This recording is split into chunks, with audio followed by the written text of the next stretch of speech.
Ok. Boa noite, pessoal.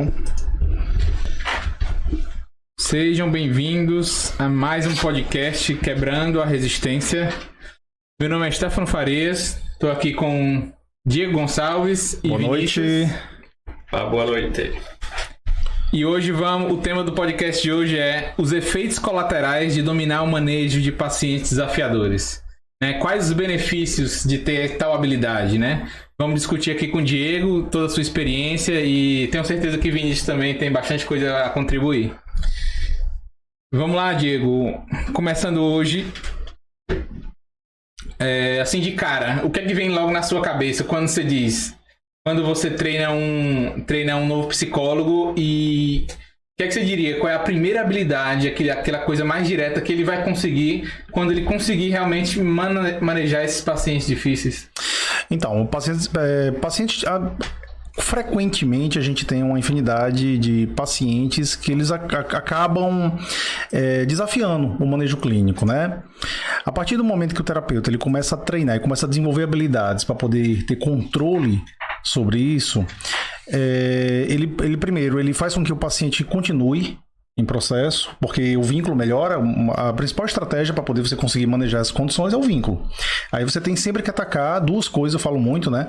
Tem que atacar necessidades e valores. Então é fundamental você atacar as necessidades e os valores do paciente. A partir daí, tá bom? A partir do momento que você consegue isso, você consegue o manejo, você consegue a administração do caso clínico, o paciente continua em terapia, tem um sentimento melhor pelo processo terapêutico e geralmente indica mais o seu trabalho.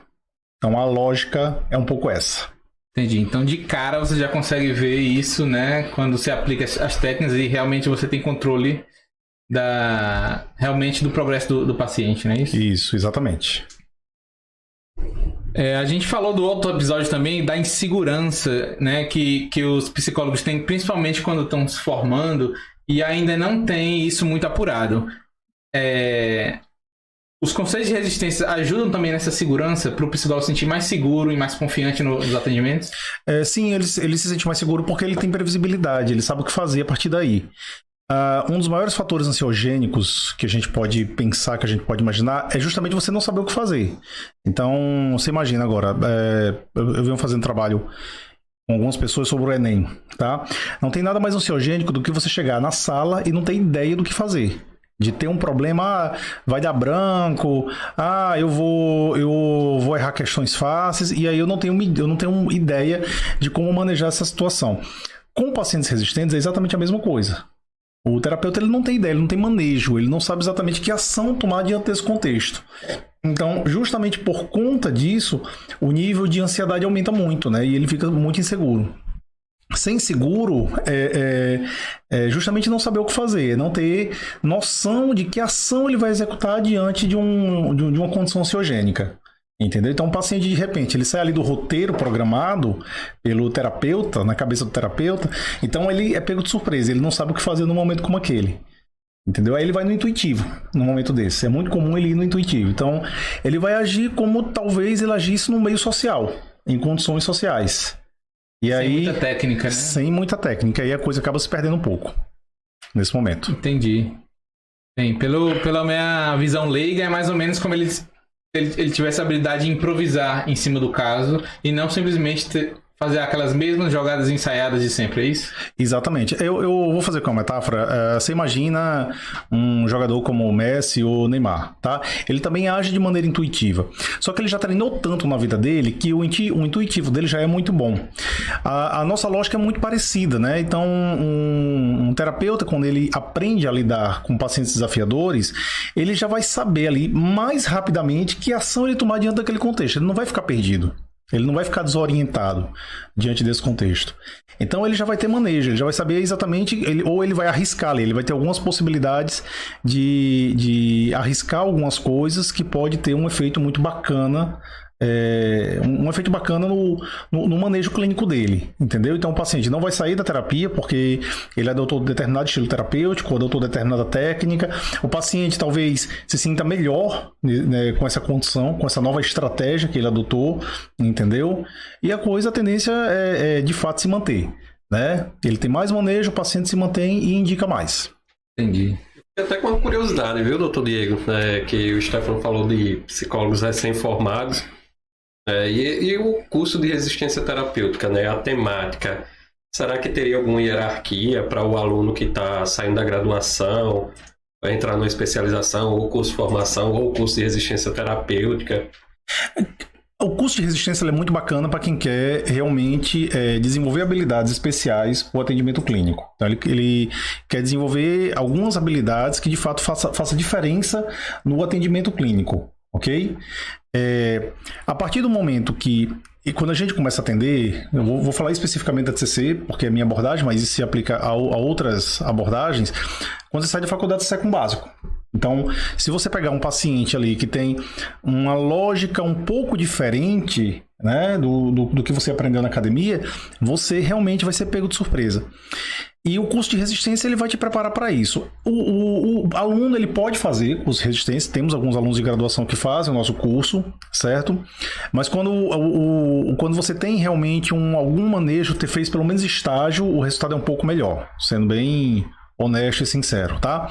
Algumas pessoas que fizeram o curso, eles ficaram com a teoria, eles vão ter que praticar no outro momento. E uma coisa que a gente faz muito no nosso curso é simulação de caso clínico. Inclusive, quem faz é o próprio Vinícius, que está aqui. Tá? A gente faz muita simulação de caso, justamente para o pessoal poder entender, né? As dimensões de resistência, por exemplo, que a gente mostra muito. Então, a gente vai mostrando um a um as dimensões para os alunos e eles vão sabendo o que fazer diante daquela dimensão. Eles sabem classificar a dimensão de resistência e sabe como agir nesse contexto. Uma informação importante, a maioria dos psicólogos nunca nem ouviram falar em dimensão de resistência. Eles não sabem o que é. Eu posso dizer aí, talvez, alguma coisa em torno de 95% dos psicólogos não sabem o que é dimensão de resistência. Eu ouvi falar através de você, né? Antes disso, nem pensar. Né? Temos algumas pessoas aqui nos assistindo ao vivo, elas mesmas podem dizer se elas sabem ou não sabem. Se alguém fez o curso de resistência, não vale, tá? Quem fez o curso de resistência não pode se pronunciar. Quem não fez, pode falar. Se sabe ou não sabe. Mas é fundamental, faz muita diferença. Vinícius está vendo, né? O curso, ele já está fazendo pela segunda vez, na verdade, o curso. Eu sou parte eterna do curso, né? Todas as turmas eu vou estar lá. Vai estar presente. E fez diferença no seu atendimento clínico? Com certeza. Com certeza, né? Você rapidamente identifica alguns tipos de resistência e sabe como atuar, né? Você não fica pagando de forma, vou dizer, de forma intuitiva, não. Você fica de desconhecimento mesmo, né? Então, isso pode até causar um problema ali para o paciente, você não conseguir, sei lá, intervir naquela situação específica e criar o que? Reatância. Então, mais um conceito da própria resistência. Se você não sabe o que é reatância, você não sabe o que está acontecendo ali na clínica. É por isso que é importante você conhecer. Vinícius falou uma coisa bacana sobre o conceito de reatância. E boa parte dos psicólogos, eles geram reatância no seu paciente e não sabem nem o que está acontecendo. Né? Reatância é uma ação específica que você tem, que você tira a liberdade de tomada de decisão do paciente. É muito comum acontecer, principalmente em pacientes involuntários, aquele paciente que não quer fazer a terapia, ele está sendo levado por alguém. Adolescente, tipicamente, por exemplo. E quando você tem uma ação que gera reatância, tá? Você tem, eu acho que algum tempo para poder reverter o processo, certo? Se você não reverter, a terapia está perdida. Isso quer dizer que o próprio terapeuta pode ser ele que está causando uma resistência, é isso? Pode. E é muito comum, porque às vezes, assim, eu tenho uma coisa que eu digo muito sobre a própria terapia cognitiva, que a terapia cognitiva, ela é muito focada em técnica, né? É muito focada no uso das técnicas e tal. E o preço que se paga por isso é ela ser uma abordagem invalidante. É o preço da TCC. Então, assim, ela é uma abordagem que ela tem eficácia científica, ela é uma abordagem que, de fato, ela tem mostrado bastante resultado, mas ela é invalidante. Todos nós temos uma necessidade específica de validação. A gente gosta da confirmação, de que as pessoas digam que a gente está correto, que nosso pensamento é correto e tal. E a TCC, ela parte do princípio, por exemplo, das distorções cognitivas, que diz o contrário. O seu pensamento ele está errado, o seu pensamento ele está equivocado, você precisa corrigir o seu pensamento, por exemplo. Então, é uma lógica da TCC. E nem todo paciente fica bem. Alguns pacientes aceitam, tá? E outros não. Então você tem que ter muito cuidado na maneira como você coloca esse termo, como você coloca, distorções cognitivas, entendeu? É um momento, por exemplo, onde se gera reatância. Né? Então, se a gente tem ali alguma ação específica que tira a liberdade de tomada de decisão ou que fere a visão que o paciente tem dele mesmo, você corre o risco de gerar reatância. Eu tô só anotando aqui que eu tô vendo que reatância, estilos terapêuticos, tudo dá tema para um podcast cada um, né? Dá. E tão profundo que é cada tema desse aí. Dá tempo para um podcast cada um, com certeza. Legal. A gente tá falando de reatância, eu peguei um, porque o Vinícius comentou, mas a gente tem uma infinidade. A gente tem teoria da autoverificação também, que o terapeuta ele pode cometer uma falha específica na teoria da autoverificação e o processo se perder, né?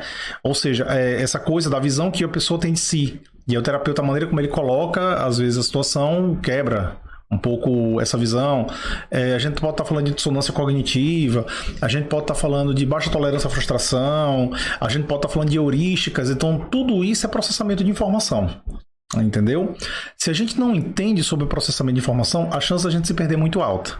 Então, é uma condição que a gente precisa ter cuidado. O terapeuta que trabalha com resistência, ele vai ter que ter cuidado com esses termos, com o processamento de informação. Legal. Outro ponto que me veio à cabeça, eu como venho da engenharia, principalmente em produção, que é meu caso, eu tenho muito conceito de eficiência na minha cabeça, né? Não sei se é normal na área de vocês medir eficiência, enfim. Não sei se numericamente, mas pelo menos tem um senso. Tenho 10 pacientes e 5 saíram antes de acabar o tratamento. Esses conceitos melhoram a eficiência do tratamento? Vocês têm como medir isso? Ou realmente você tem um sentimento que... Olha só, eu fiz um levantamento, o curso acabou em outubro, acho que eu fiz agora em dezembro. Um levantamento, como é que estava o resultado do atendimento clínico. Os pacientes, de maneira geral, eles me disseram... Os terapeutas, de maneira geral, eles me disseram que eles estavam perdendo menos pacientes. Então, tinha menos rotatividade de paciente. Entra naquilo que eu sempre falo de o paciente fica pelo motivo correto e quando ele sair, ele vai sair pelo motivo correto. Ele vai ficar, né? Porque realmente ele vê eficácia, ele vê evolução e vê melhora no atendimento clínico. E quando ele sair, ele vai sair de alta. Então, a condição é um pouco essa. Claro que eu não posso generalizar para todos os casos. Tem casos e casos, né? Mas você aumenta, como você mesmo está dizendo, a eficiência da quantidade de pacientes que, de fato, permanecem em processo, sendo tratado, melhorando suas características e depois recebendo alta. Entendeu? No levantamento, eu não tenho um número exato aqui agora, mas eu acho que quase a totalidade dos psicólogos que estavam atendendo me disseram que houveram melhora. Né? Vinícius até tem contato com alguns específicos, alguns desses alunos, e eu também andei estudando com o Vinícius, e todos estavam me dizendo que também estavam ganhando paciente por indicação. Então, os próprios pacientes indicando para outros pacientes, que é a melhor forma de propaganda, na verdade, que é a propaganda pela confiança, né? É o famoso boca a boca, né? É o famoso boca a boca. E, na verdade, é muito bacana quando você recebe paciente nesse contexto, porque se cria um grande ciclo de confiança. Entendeu? Uma vez aconteceu uma coisa interessante na minha vida, eu atendi uma pessoa, ela indicou uma amiga, que indicou outra amiga, que indicou outra amiga, que indicou outra amiga, e um dia se reuniram as 5 num bar. E só deu terapia. E a sessão também foi só essa conversa, né? As 5 vieram, claro, não vou contar detalhes, mas a sessão foi só falar da terapia. Entendeu?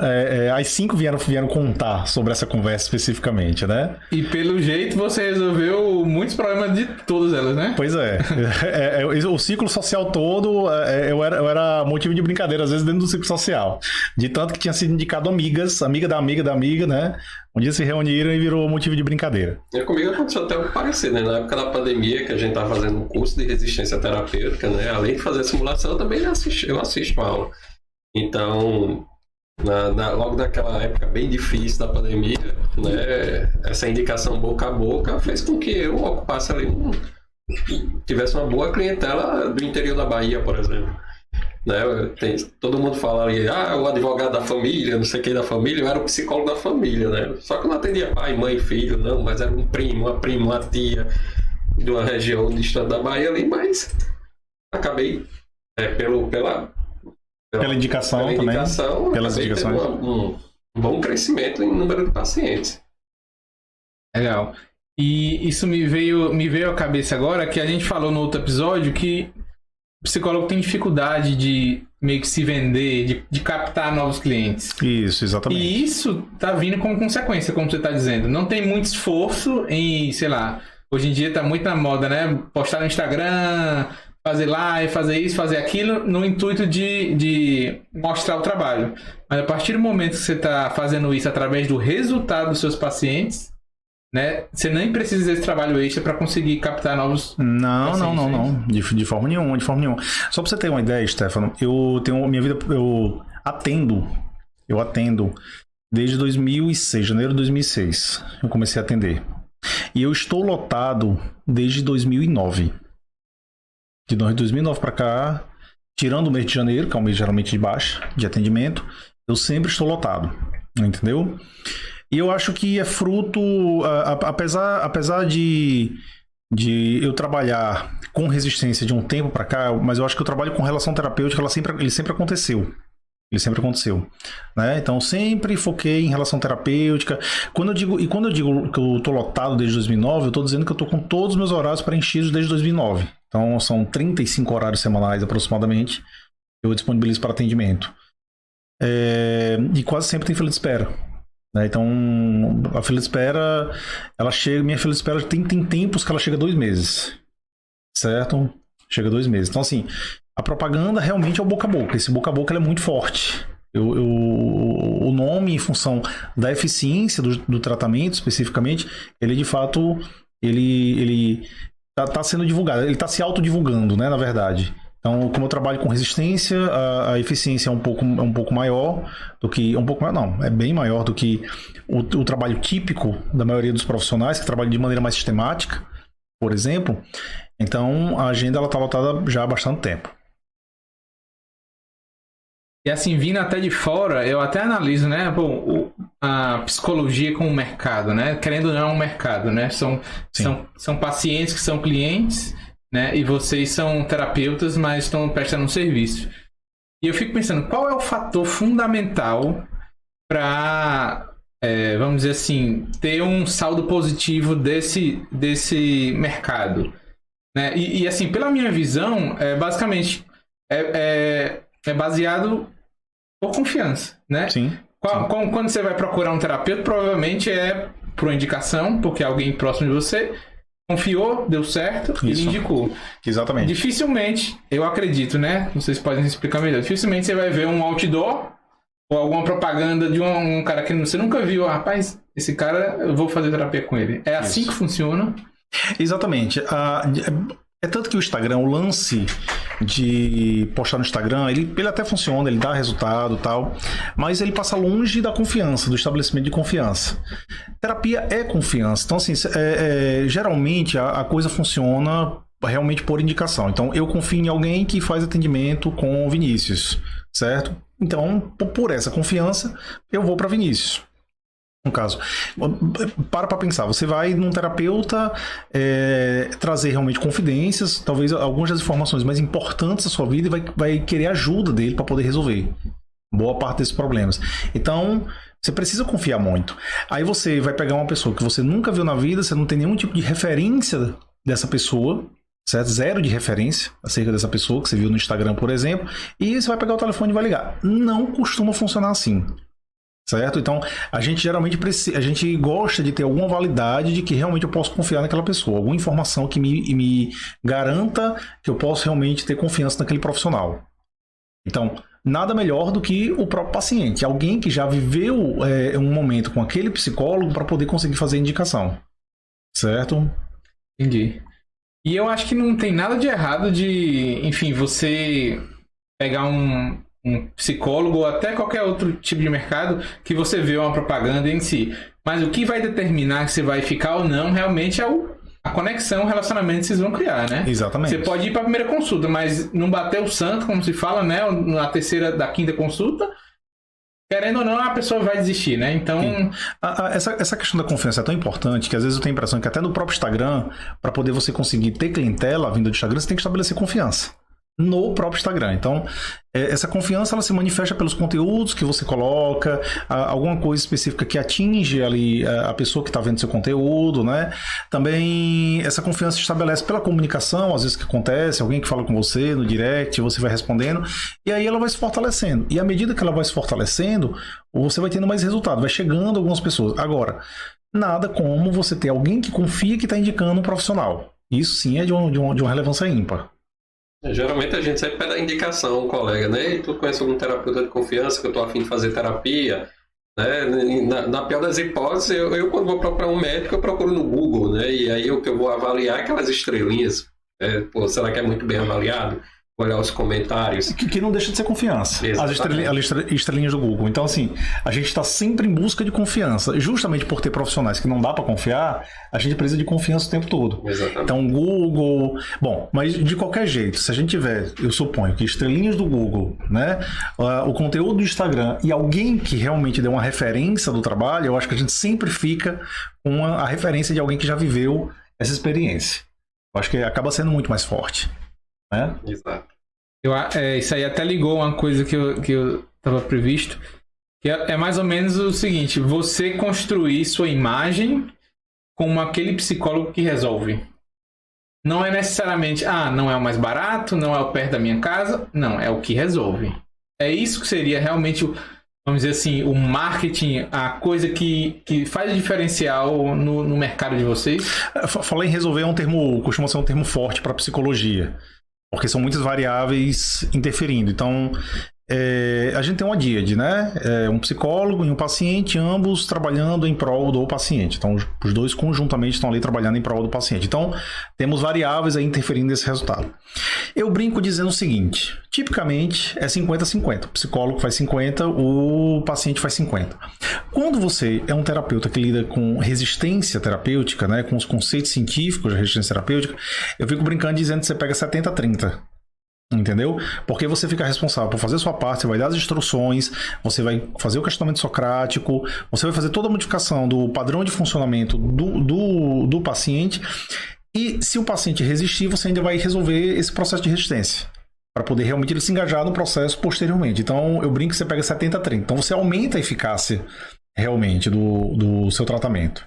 Entendeu? A eficácia, de fato, ela aumenta nesse momento. Em função disso. Você tem poder maior no processo, né? Você tem você tem poder maior no processo. Consegue influenciar melhor. Consegue influenciar melhor. Entendi. Inevitavelmente. Né? É como você tem mais controle sobre o processo. Nesse caso, você ganha controle nesse momento. Entendeu? Se eu disser que não tem pacientes que entra no processo e tem dificuldade de resolver alguma condição, seria mentira minha. Existe. Mas você nota que você tem mais pacientes resolvendo. Certo? Quando você começa a sua vida profissional, eu acho que a gente chega ali nos 40-60. 40% dos seus pacientes você consegue ajudar realmente a fazer com que eles solucionem os seus problemas. Tá? E você vai ganhando percentual. À medida que a coisa vai funcionando, né, vai chegando, você vai ganhando percentual. Quando você trabalha com resistência terapêutica, você nota que a gama de pacientes que de fato resolvem, que você consegue ajudar a resolver os problemas, aumenta. Ok? Aumenta. Então a gente chega aí num percentual bem alto. Eu acho que tem 3 condições. Tem aquele paciente que você resolve bem o problema ele vai ser sanado. Tem um paciente que você vai ajudar a administrar o problema, então o problema ele ainda vai continuar existindo, mas você vai conseguir uma boa administração do problema dele. Eu vou dar um exemplo muito típico, vida conjugal é um exemplo que a gente administra. Você não resolve vida conjugal, você administra a vida conjugal. Tá? Problemas relativos a trabalho mesmo, estresse, às vezes você vai entrar no processo de administração, certo? Mas isso gera satisfação. O seu paciente ele vai ficar satisfeito, porque ele vai ver uma melhora de qualidade de vida acima de tudo, nesse momento. Então é muito relevante esse trabalho. Muito bom. Eu vou entrar num tema aqui que pode ser até um pouco polêmico, não é nem polêmico, mas eu acredito que é um pouco sensível, né, na área de vocês, que é em relação a...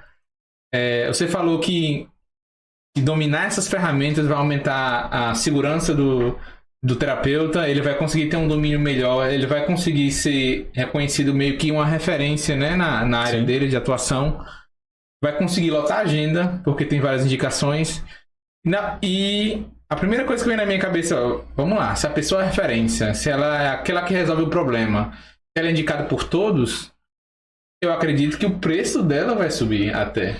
Você acha que interfere até nesse ponto ou eu tô viajando? Engraçado, hoje eu estava conversando com uma das alunas do curso de resistência terapêutica, né? E ela estava me contando justamente como foi a evolução dos valores dela. E ela me disse que ela cobrava, quando ela começou a atender, antes do curso de resistência, ela cobrava R$50 e achava que o valor estava caro. Entendeu?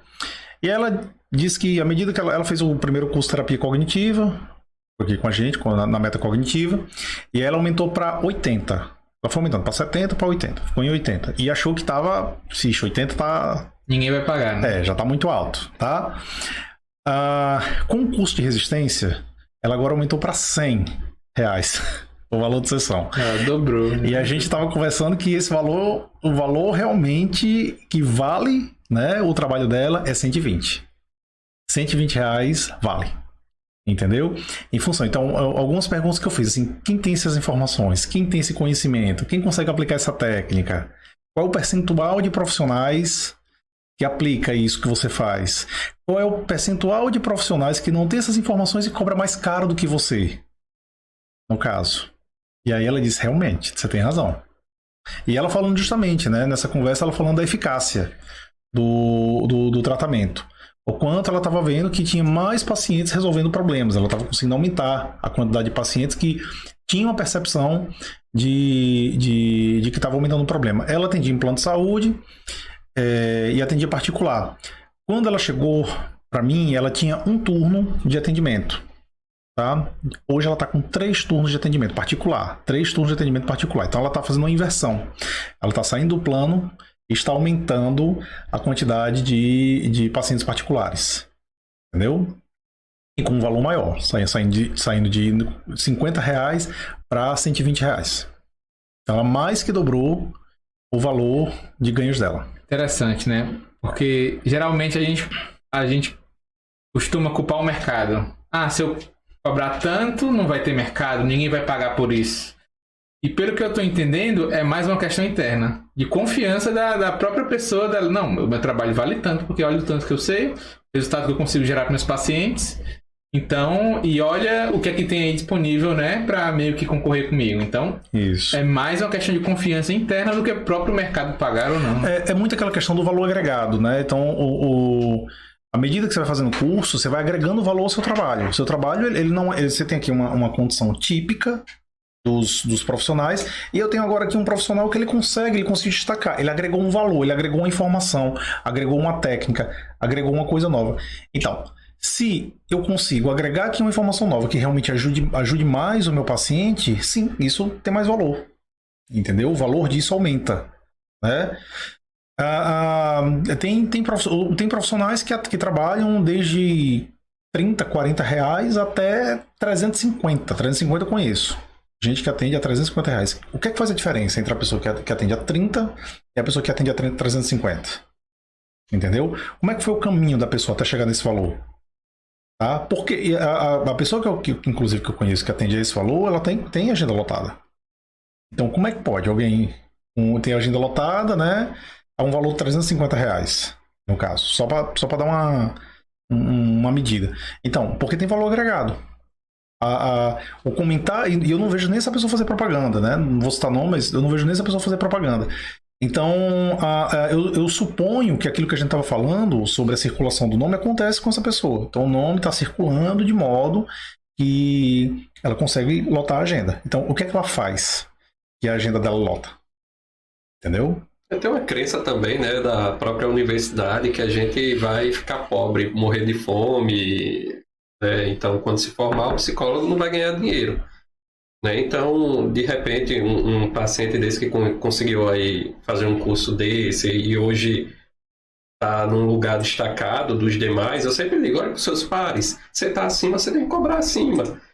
E de repente você está ali, formado, pega um paciente de R$100, no mês, estou trabalhando 1 hora semanal, está fazendo R$400. Tem gente trabalhando ali no shopping 44 horas semanais ganhando 1.000. Então você está ganhando quase 50% trabalhando 1 hora semanal. Então ativa muita crença limitante, eu não sou digno, eu não mereço isso. É por isso que a gente fica constrangido de dizer o preço. Né? E quando alguém manda uma mensagem, qual é o valor da sessão? No início eu tinha constrangimento de dizer 100, 100 e pouco. Hoje não, hoje é tanto e pronto e acabou. Você. Se ficar, ficou. Se não ficar, vai para outro que atende naquele valor. Tem uma frase bem clichê na psicologia, mas que é uma frase que eu gosto muito, que ela diz o seguinte, você acha o preço da terapia caro? Eu não quero saber o preço da depressão. Né? Ou não queira saber o preço da doença mental, do transtorno mental, no caso. Ou não queira saber o preço se você não resolver um problema na sua vida. Certo? Então, isso é muito caro. É muito caro você viver com um problema. E a lógica da terapia não é você passar a vida toda. Pelo contrário, com os conhecimentos de resistência, a lógica, inclusive, é diminuir tempo. Então, aquele paciente, geralmente a gente está falando de pacientes desafiadores, eles passam um pouco mais de tempo, né? Então, aquele paciente que talvez passaria 2 anos, 3 anos em terapia para poder resolver o problema, ele vai passar muito menos tempo. Ele vai passar 1 ano e pouco. Ainda é bastante tempo, mas geralmente são desafios clínicos. Então, mas a gente consegue reduzir aí para metade do tempo, 1/3 do tempo às vezes. Então, a gente consegue acelerar o processo com esse conhecimento de resistência, no caso. Interessante. E para finalizar, uma coisa que vem na minha cabeça também, assim, você falou que quanto mais você agrega, mais você vai conseguir cobrar. Mas, afinal, qual seria o diferencial? Isso é mais um curso? É só mais uma linha no currículo do psicólogo que ele vai ter? O curso de resistência terapêutica? Ou o que realmente você tem a agregar? Ele vai para a prática? Realmente é só um monte de mais aula que você vai pegar e no final você tem um certificado? O que é que você tem a dizer em relação a isso? Bom, quer responder essa? Você que tá expert, né? Já assistiu aí. Já sabe, já tá fazendo curso pela segunda vez? Na verdade, eu digo que todo mundo tem sua página, seu currículo, né? Mas importa muito aqueles selos que a gente tem de destaque. Né? Seja um curso de resistência terapêutica, seja um curso de formação, um aperfeiçoamento, uma especialização. Então tem muita coisa que de fato vai agregar. Se é mais uma linha, vai depender de quem está lendo aquilo. Porque para muita gente não vai precisar fazer um curso desse, mas vai precisar ler pra caramba. Eu sei o quanto Diego se aprofunda nisso, traduz texto, porque não tem texto escrito aqui no Brasil. Não. Então, se é um curso, se é só uma linha, o que eu não sei. Eu só sei que para mim, eu enxergo o meu currículo aqui, mas vejo um selinho dourado assim, curso de, resistência terapêutica. Se vai ser um curso, o que vai ser, não me importa, mas é um selo que eu tenho de destaque. Eu vejo dessa forma. Olha só, nos levantamentos que eu andei fazendo, a gente sempre faz, né? Termina o curso, a gente vai conversar com os alunos, ver o que é que agregou e tudo mais. Olha, eu tenho convicção que a satisfação até hoje é de 100%. Eu nunca tive uma reclamação do curso, certo? O curso já aconteceu 2 vezes, 0 de reclamação. Todos me disseram exatamente a mesma coisa, né? Os que estão atendendo, como eu disse, tem aluno de graduação ainda, tem um pessoal que está começando a atender, todos relataram um aumento na manutenção do paciente, pelos motivos corretos, como eu sempre falo, e um maior número de indicação. Então você ganha realmente manejo. Você ganha realmente em habilidade, né? É o que eu sempre falo sobre a questão do cinto de utilidades do Batman. Você se torna um Batman. No caso. Superpoder, né? Você não é o Homem-Aranha, que só tem um poder, né? O Homem-Aranha solta a teia e... Apesar de ser um grande super-herói, ele tem um poder só. O Batman ele é interessante porque ele não tem um superpoder natural, não é isso? Ele, na verdade, tem uma série de ferramentas. E quem faz o curso de resistência entra um pouco nessa lógica. Ele aumenta muito a gama de ferramentas. E são ferramentas... diferentes do que a gente costuma ver, por exemplo, ou na faculdade ou na academia, né? Ou em cursos de formação do TCC. O curso de formação do TCC ele dá muita técnica, certo? Mas às vezes os cursos de formação ele ainda falta em manejo de padrão comportamental do próprio terapeuta. E isso o curso de resistência dá. Entendeu? Tem uma frase que eu falo muito no curso de resistência que é: escute a sua emoção. Ela está passando uma informação para você. Quando você aprende a escutar e aprende a entender que o que você está sentindo é uma informação que pode ajudar no manejo, você começa a utilizar de maneira adequada essas habilidades. E aí o paciente ele percebe essa segurança, ele percebe essa firmeza. Ele percebe que você fez alguma coisa ali, às vezes ele nem entendeu exatamente o que foi que você fez, certo? Mas ele nota o efeito disso com o passar dos dias, dessa ação, entendeu? E aí ele começa a subir os degraus do processo terapêutico um pouquinho mais rápido. Muito bom, interessantíssimo. Eu nem perdi a conta dos benefícios que a gente falou hoje, mas realmente foi... no episódio passado a gente falou de um ciclo vicioso, aqui sim a gente tem um círculo virtuoso, né? E sabe qual é talvez o maior benefício de todos? É para a autoestima do próprio terapeuta. Fale mais sobre isso. Esse talvez seja o maior benefício de todos. Quando você pega um paciente que você não sabe o que fazer, você fica perdido com esse paciente, você começa a duvidar da sua capacidade. Já aconteceu com vários estagiários. Se perdeu, eita, o paciente fez aqui um negócio que eu não consegui pensar exatamente em como agir nesse momento. Você começa a duvidar da sua capacidade de ajudar esse paciente. Se isso se repete 1, 2, 3, 4 vezes, você começa a duvidar, inclusive, que você é um bom terapeuta. Entendeu? Agora, quando você começa... eu costumo brincar dizendo assim, quando você faz o curso de resistência, você já começa a pensar. Às vezes você tem dificuldade para agir e tal, mas você já começa a pensar e começa a ver que ações que parecem ali um pouquinho mais arriscadas, mas que você pode ter, que parece que vai ajudar o seu paciente. E aí você começa a arriscar devagarinho. Isso. Quando daqui a pouco você está com uma gama de ações que te dá essa segurança. E quando é na outra sessão, geralmente o paciente ele vem informar: rapaz, você falou aquele negócio, você fez aquilo ali, eu pensei, refleti e agi de maneira tal, né? Eu agi no sentido, vamos chamar de ação terapêutica, né? Eu tive uma ação que de fato foi terapêutica. E quando isso acontece, o terapeuta ele se sente muito bem. Ele se sente realmente, ele muda essa visão, ele se sente capaz, ele sente que ele consegue ter manejo, ele sente que que ele tem habilidades que de fato vai ajudar a lidar com os casos mais complicados dele. Talvez isso traduza o superpoder, né? Que realmente é essa autoestima elevada de saber que pode resolver a maioria dos casos que pegar. Exatamente. É isso aí. Legal, pessoal. A gente encerra por aqui hoje. Cobrimos muito bem os benefícios de dominar o manejo dos pacientes desafiadores. E nos vemos no próximo episódio. Boa noite, muito obrigado. Show. Valeu. Aí...